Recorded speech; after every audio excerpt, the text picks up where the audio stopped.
Hello everyone and welcome to my new Let's Play, Recettear, an item shop tale. So it's been a while since I've done a Let's Play, or have had the opportunity to make any content at all, and I've really been jonesing for it, you know? So I decided we're going to try something new. This game is called, as you can see, it's called Recettear, an item shop tale, and it's about a little girl who, her father runs away and leaves her with a massive amount of debt. So the debt company comes to collect, but she's like, I don't know, 12. She's tiny. And so the debt company in this game, represented by a fairy, decides, says it'd be a good idea if she turns her house into an item shop. And that's basically the premise of this game. As you're about to see, it's very, very anime. So the story is just ridiculous, and we're actually going to skip a lot of the story. It sounds like that might be a little bit loud, but we'll see. I'll kind of talk for a little bit, and then I'll check the volume levels. But so basically, what ends up happening? Actually, no, that feels very loud in my headphones. So we're gonna turn that music down a little bit. All right. So basically, this little girl, her name is Recettear, and the fairy following her, that is Tear. And Tear works for a loan shark company, and she gets shit for it the entire game, and she's very upset that people keep calling her a loan shark. But so basically, this is Recettear's house, and she has turned the bottom floor into an item shop. As you can see, we have room for 12 items. And the first order of business, I'm going to skip all the tutorials because I played this game quite a bit. And really the story is just very long and it'd take up way too much of the video. So we come here to the, what is this place? The Merchants Guild? Let's skip this too. So this is the Merchants Guild, and this guy, he helps us out quite a bit. So you can buy items from the Merchant Guild, and they sell them to you at 75% of their total price, I think is what it is. I don't remember exactly, but they sell you items cheaper than what people would expect to pay for them. So the first order of business is we want to buy a couple of items, some pretty cheap things. We don't really want to spend too much money. Buy the glove, buy 2 sets of clothes. We'll buy some scrap plates, and then we have just enough left. How many items is that? That's the encyclopedia. I don't want to look at that. 1, 2, 3, 4, 5, 6, 7. 7 items. Let me give him one piece of clothing. We'll take off, and then he'll give us some more. I think he gives us some walnut bread. But so, all right. So this is the map of the town. And as you can see, here is our item shop, Recettear's. In the opening, there's actually a lot of little funny jokes in this that I find amusing. But when Recet is when she decides to name the item shop, she's like, yeah, my name is Recet and your name is Tear, and we're making this place together, so I'm going to call it Recettear. And Tear makes an allusion to the fact that it sounds like racketeer. So, but anyway, the idea in this game, in most animes, is the main character is just so lovable that she wins over everybody, and typical BS in anime. I don't know, but so anyway, other than Recettear's, there are 6 other places you can go, as you can see. So there's the Merchants Guild, the Market, and the Adventurers Guild. Those 3 places are actually important, as they provide the Market and the Merchants Guild are where you can buy items, and the Adventurers Guild, we'll get into that later, because the Adventurers Guild is where a large bulk of the game takes place. The other 3 places are they're just fluff. They're for the story. So like the town square, the chapel, and the pub. Although I guess they're not really purely fluff, because you do have to visit certain places at the other point in the game to make other characters show up, but we'll get into that later. So we come back to the item shop, and Tear is going to give us another tutorial, which we are going to skip. We're going to put stuff in the window, and Tear's going to give us a tutorial about that, which we're going to skip. So we'll just put a few more things. The only thing you really need to know about this is see, these 4 items are all sparkly now, because they're in the window. And much like in real life, you want to put your most attractive things in the window to draw customers in. So anything that they see out there, you can usually charge people a little bit more for stuff that's in the window, but I generally don't. But that really kind of gives people an idea of what you have for sale in your shop, as well as it has some other effects too. But I mean, there's a lot of little I guess touches to this game that you can really, I mean, like, it's really kind of easy to get into, but I'm just kind of rambling, so we're gonna skip this one too because she's gonna teach us how to sell things, which I don't need. Okay, so the shop opens. This woman comes in and she wants to buy the walnut bread. See, it's the same thing every time. It's a basic opening tutorial. So at this screen is we can tell her how much we want to sell. Like, you know, so we can charge her. What is that?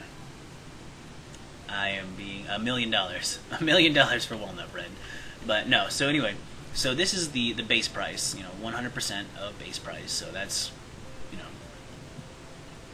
know, base price. Anyway, my brain's locking up. Anyway, what I normally like to do, and it's way too high, is I like to start at 107 of base price and then kind of go up or down from there depending on the customers.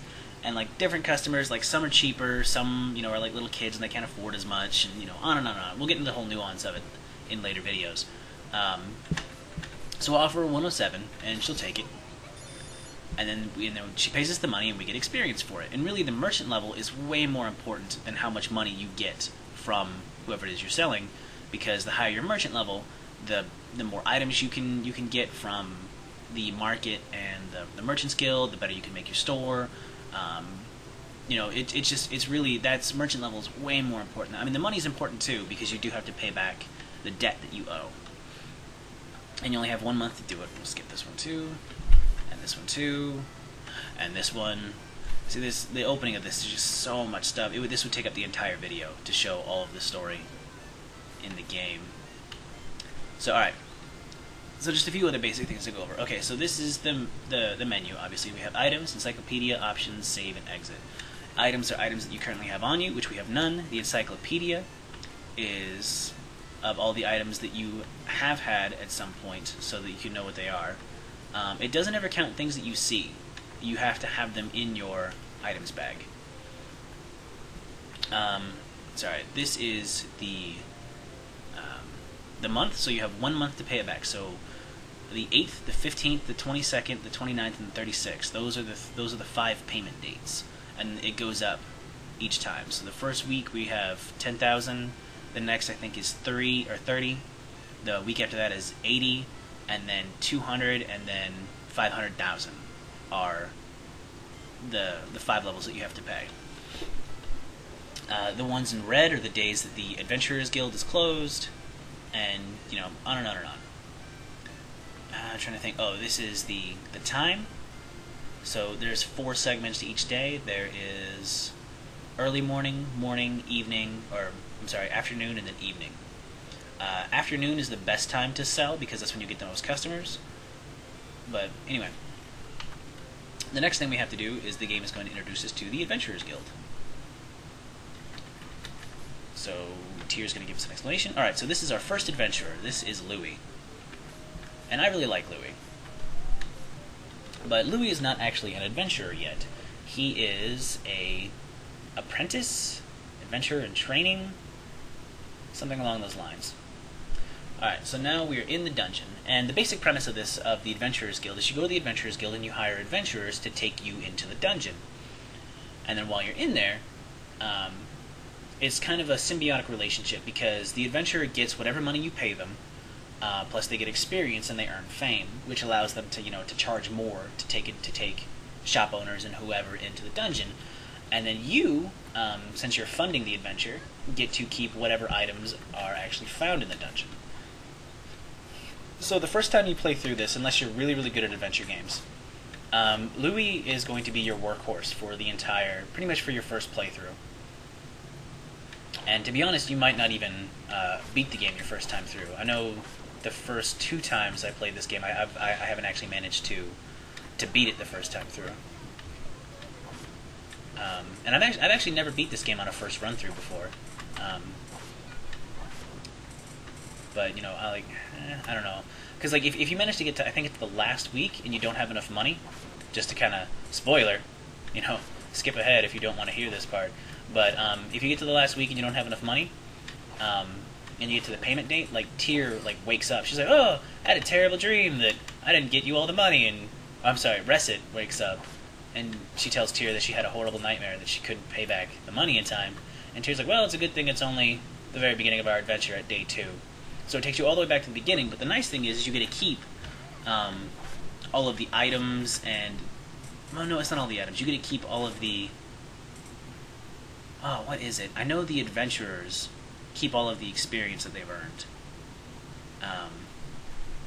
But I don't remember if you get to keep all your items or not. I could be wrong about that. I don't remember exactly what it is. I don't know. Like, you get to keep a lot of the progress you've made when the game does that. So it's like, alright, you made it to the last week. You did a pretty good job. We're not going to just make you start over from the beginning with nothing. Oh, I should actually go over... I'm so frazzled. It's been a while since I've done this. I don't have any plan of attack. I'm just kind of rambling like an idiot. So this is Louis. This is our first adventurer. We go to status. So here's Louis. He's class swordsman. He's level 2 because we've been using him in the dungeon. It catalogs how many adventures you've taken them on and how many times they've been defeated. This is his equipment. He has a worn sword, leather armor, wood shield, and an old muffler. You know, and it lists other things like attack, defense, magic defense, so on and so forth. I thought there was a thing that actually described them. But basically, Louis is kind of Louis is kind of based off of the old Link sprites from, you know, The Legend of Zelda. He has a sword and shield. He can block most range attacks. Actually, I think he can block all ranged attacks. I could be wrong about that. But yeah, so, and then, you know, he just swings in an arc like that. He's a pretty decent all-around adventurer. Like I said, like the first time you play through, he's basically going to be your workhorse for most of, if not all of, your first time through. But he kind of sucks to try to level up, because one of the best ways to do this is like, as you may or may not have seen, monsters do respawn in the dungeon, but it's only like a certain amount. Like it won't respawn all of them. It'll respawn a few though, so you kind of want to level grind a little bit with your adventurers, which it gets a little bit tedious, especially in the later dungeons with Louis, because this speed that he's moving right here, fuck you slime, this speed that he's moving, this is the fastest he goes. There's other adventurers that you get later that if you double tap, they'll run, and they'll go pretty quickly. But I forget all of their names, but Louis and one... There's a few of them that can't run. I think all of the girls can run. I'm almost positive all the girls can run. But there's two adventurers that are just huge pains in the ass to level, and Louis is one of them, just because of how slow they are overall. Nice. And slow down. So, I don't know, in some of the larger dungeons, I'm not... Okay, so here's an opportunity to show off Louis' special move. Boom! Spin attack. Just like Link. Alright. So I think what I'll do is, like, this first dungeon is really kind of boring. There's really not a whole lot going on. It's just basically the same couple of things over and over. I don't think there's any new enemies. It's pretty much just the slimes the whole way. And I mean, you know, like, the way this game works, like a lot of dungeon crawlers, is it'll have a certain enemy, and then it'll just do palette swaps, and, you know, the palette swaps will be more powerful. Like, the blues are the weakest, and then green, and then red, and then on and on and on. So I'm going to go ahead and stop the video for now until we get to the end of this dungeon, because like I said, I mean, this is the whole rest of the dungeon. Although, now that I think about it, one thing that I do want to explain is every time you go into the dungeon, it goes in blocks of 5. So, like, every 5th floor is an opportunity to either continue in the dungeon or to leave it. More blue slimes. Boom. Ow. Thought for sure that would kill all of them. Louis is just not strong enough yet. So, yeah. I mean, like, really, if I keep recording all this, we're only on the 3rd floor, and I do kind of want to grind a little bit, because that's the best way to really level up. Ooh, yes! A thankful statue, hell yeah. Those things are worth like 2,000 picks, or 2,000 and some change, I think. So that's a nice find, especially in the first dungeon. Come on, Louis. Work with me, bro. I guess that was a new enemy. These are goblins? And that was a trap. let's find out if these guys are rock throwers or fire punchers. Fire punchers. So there's two types of goblins or trolls or whatever the fuck those are. There's some that throw rocks and some that fire punch.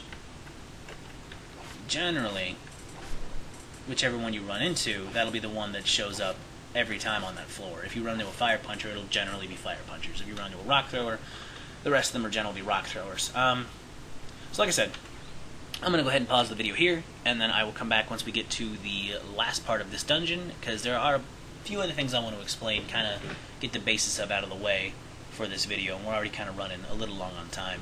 So I will be back in a bit. Alright guys, so just running around in the desert, and I wanted to show you this. So you remember how I think I was talking about before how Louis, since he has a shield, he can block, I think it's all ranged attacks. So this is a goblin or whatever the hell these things are, a troll, something, that throws rocks. So if we face him, boom, no damage. You can't hurt us, troll, but I can hurt you. Suck it! Oh yeah, you can also see it's a side attack or counter attack. If you can hit someone before or right after they attack you, or if you hit them from the side or from the back, you do more damage than what you would do normally. There's more slime. See that's a side attack. He turned around. It's a back attack and a counter attack. So we end up doing way more damage. It's kind of funny. This is actually the second time I've tried to record this episode, because first time I was in the middle of it and I had a blackout. Ooh, trap. Okay, this is a roper? Something? I don't know. They piss me off. I hate those guys. Green slimes. Those their palette slops. Their palette swaps just get friggin' irritating. There's one that's like ridiculously fast. So, but yeah, I just wanted to show you that new enemy, or new enemies, plural. Something else that you might have noticed just now is when enemies respawn in a room or in a hallway or whatever, it's almost always, or it is always, an enemy that was already there to start with the first time you went through that room. So it's never going to be something different. So just kind of, if you can remember what was in the general vicinity, or what was in that room when you went through it the first time, you can generally... Man, go down. Like, you can kind of know what you're getting into. Something else that I wanted to show you. Oh, this is a perfect opportunity. Oh, it's a rusty dagger. So, rearrange this. So as you can see, like, so we pick up more and more objects in the dungeon. But something that's nice is we can go in here. We can actually equip our adventurers with better equipment that we pick up. So we'll just go ahead and hit optimal equipment, and it will equip that wooden armband in place of the wooden shield, although I don't know why it would do that, instead of adding it to that 5th slot, but whatever. Although I think that might be accessories, like necklaces and shit. I don't recall. Oh, also, sorry I didn't check the sound levels before the 15-minute mark, because I went back and listened to it, and I was like, wow, you can't hear anything. So I'll try to fix that in post. I turned it up a little bit. I think I turned it up. Yeah, the music's at 4 again. So, but yeah, I just want to show you guys that. I've been talking for way longer than I originally intended. So I'm going to keep grinding, and I will be back once we are finished with this. Because after level 4 of the Hall of Trials is the last room, and that'll be the end of this dungeon. So I'll be back once we do that. See you guys in a minute. Alright guys, so we're back. We're about to go into the final floor. As you can see, there's still a monster on the map, but I don't really feel it's worth it to run all the way over there just to kill a slime. So, all the rooms that are the multiples of 5, 10, 15, 20, so on and so forth, those are the rooms that allow you to either leave the dungeon or continue on, and in every room except for this one, it's usually a boss. So we're just going to buzz through this real quick. I'm not actually going to skip this because it does show something that I would like you to see. Okay, well I guess I could have just skipped it. So boom, we open this. Louis opens it, and it is his Guild Adventurers card. So now Louis is an official adventurer for working for the Guild, or the Adventurers Guild. See, as I just said, Adventurers Guild card. And what'll happen is adventurers will give you a copy of their guild card if they like you, and it allows you to hire them. So you go to the guild and you're like, yeah, here's the card of the adventurer I want to hire, so go get them on the phone. I would like to go kick some ass. That part, we just kind of skip through it real quick, but it's a little weird. It kind of comes off as like they're losing their virginity to each other, which is weird because she's like 12. But anime, it's weird. Anyway, let's just skip this. Tears just basically telling us, big red door takes you home. Yay! So we cleared our first dungeon. This is a list of all the things that we collected. So these are all ours to take home and sell. So we got a free 19 items that we didn't have to pay for. Okay, so the thing about the Adventurers Guild is it takes up 2 time slots. Man, that music's so upbeat. So what we're gonna do? None of the places are flashing, so there's no special event going on, and it is the evening or afternoon, which is the best time to sell. So we're gonna come here. We're gonna get rid of this worn sword. Although worn swords are worth more than... I'm gonna put a raincoat there. Raincoat, wooden armband, wooden shield. Those things are cheap and I hate them. We want the... Oh wow, that's worth way more than I thought it was. So we're gonna replace the clothes with the thankful statue. No one will ever buy that, like ever. I don't know what it is about those damn statues, but people hate them. They never want to buy them. We're gonna put a worn sword 1. Alright, so hopefully Louis will... There he is. Okay, so these are all the customers. So this is the old man, and even though it's like, you can see there's like 2 old men in here, they're basically the same sprite. So the old man, even he's old, he lives on a pension, so he's kind of cheap. So I tend to like to have him just stick at 107. And he'll usually take that.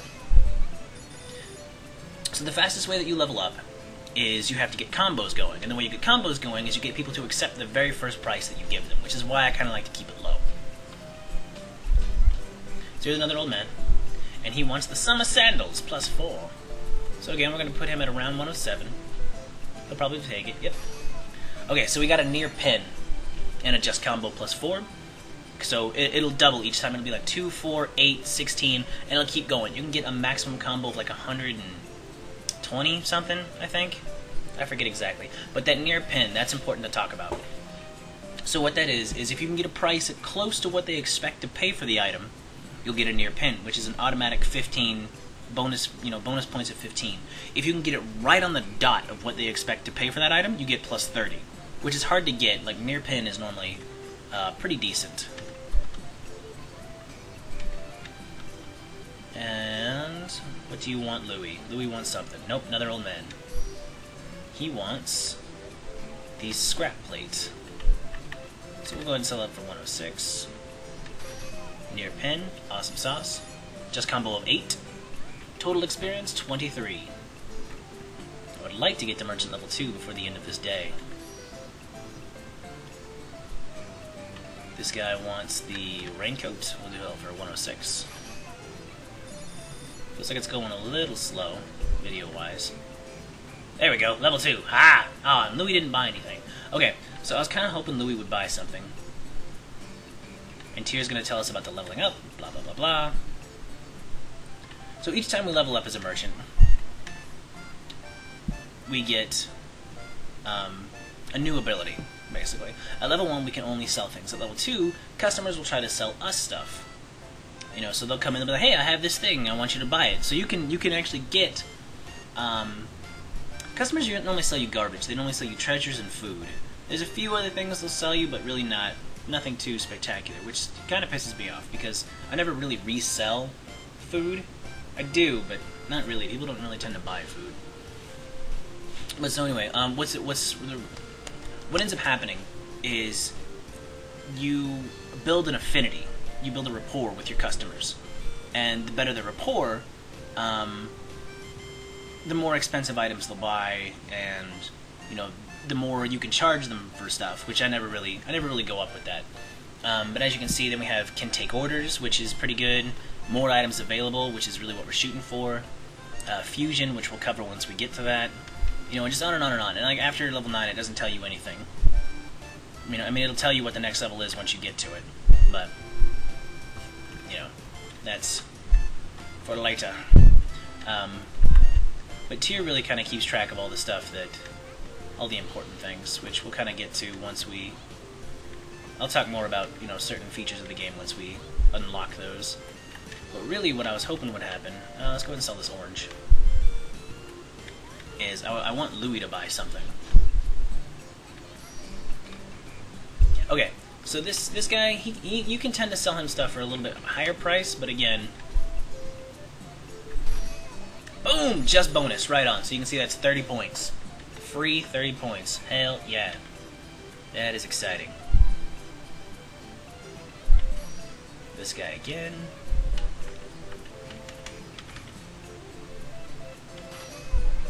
Just combo. He either wanted it a little higher or a little lower. Kind of hard to tell with that. I probably should have gone with 107. Here we go. Okay, Louis, buy something. Ah, you bastard. Okay, so what'll happen is once an adventurer gives you their guild card, and even before that actually, they'll come in and shop. And sometimes they'll buy bullshit, like, Louis just buying a showcase item, clothes, because he's Louis. And he pains me. You pain me, Louis. But there are certain items that adventurers can use in the dungeon, and I'll probably cover the specifics of that in the next video. But basically what you want is, you can actually take in, well, basically you want them to buy better gear for themselves, so you don't have to provide them with gear once you go in the dungeon. And we'll kind of, I'll cover that a little bit in the next video, but for now I think that's good enough. What are you talking about, Recettear? You gonna talk about time? No, she's talking about the debt. Damn, don't care. So yeah, so that should be it for this video. We'll go into some more detail on some other stuff. I mean, there's a lot of stuff to this game. I think it takes you like a minimum, like if we go into the encyclopedia, a completion rate of 2. Oh, that's something else. If you hit the third button, which on my game is mapped to C, it'll give you a definite, it'll give you basics like this, and it'll show you which of your adventurers can equip that, which is just, we only have one, so Louis' face is the only one that's going to show up. But if we go to the focus tab, you can see nothing's there. Gloves, nothing. Clothes. Louis can equip them, but the clothes are not better than his current, what does he have, leather armor? Yeah, his leather armor. So clothes are not better than his leather armor. Like, hopefully we'll get to, there's a bunch more stuff to kind of go over. But like I said, we'll do that in the next video. Okay, so you can see here in the town square and the chapel are both blinking, so there are events that are going to happen there. So like we'll meet new people and blah blah blah blah. But anyway, like I said, I keep rambling. That'll be it for this video. When we come back, we will continue with the adventures of Recettear and the many adventurers that she comes across. Alright, so thank you very much for watching, and join me next time.